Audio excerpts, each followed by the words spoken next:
Have you ever noticed a problem in your community and thought, that's not fair, someone should fix that? That's what happens to Cleo, Rylie, and David at their school. These friends loved playing soccer, often playing at lunch with classmates who had exceptional skills. But when school teams held tryouts or clubs met after school, many of those same classmates didn't show up. So the friends started asking people, why?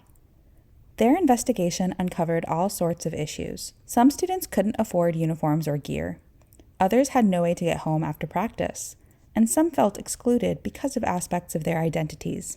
These weren't just personal concerns, they highlighted systemic problems with school policies, funding, and culture. Cleo, Rylie, and David wanted to do something to address the problem.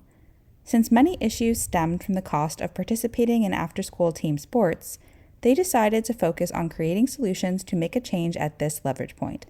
To maximize the impact of their solutions, the friends used a tool called the Solutionary Scale. This tool prompts us to consider solutions through the lenses of two questions. 1. How well does this idea address the root and/or systemic causes of the problem to create lasting change? And 2. How could we do the most good and least harm, or what we call MOGO, to people, animals, and the environment?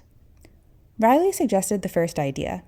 What if we formed a student equity review committee that gathered student feedback about sports and other programs to review concerns and analyze data, suggesting improvements to school leaders?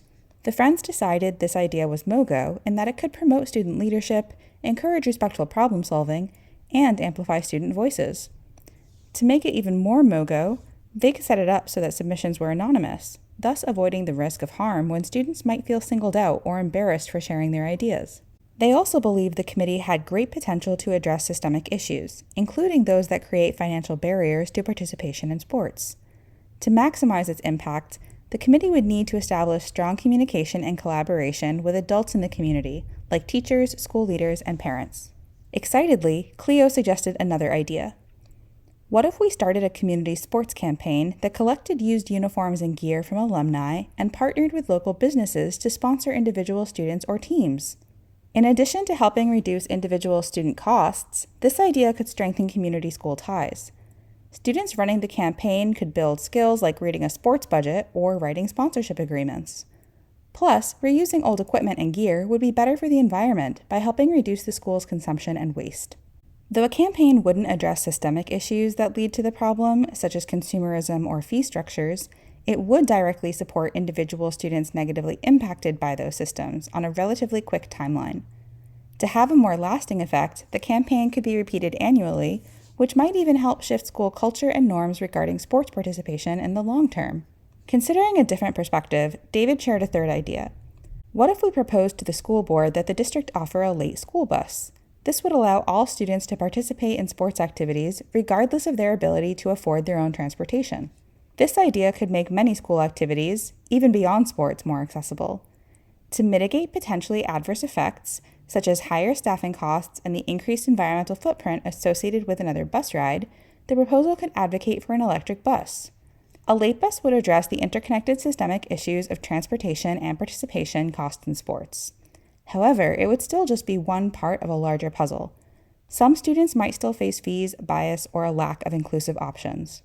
As the three friends paused to consider their ideas, they wondered, what's the best choice?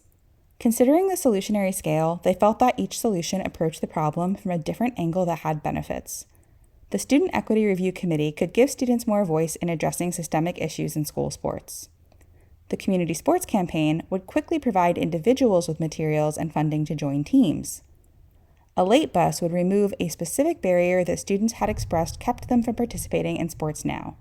Then the friends realized, what if, instead of either or thinking, where they picked just one, they combined their ideas?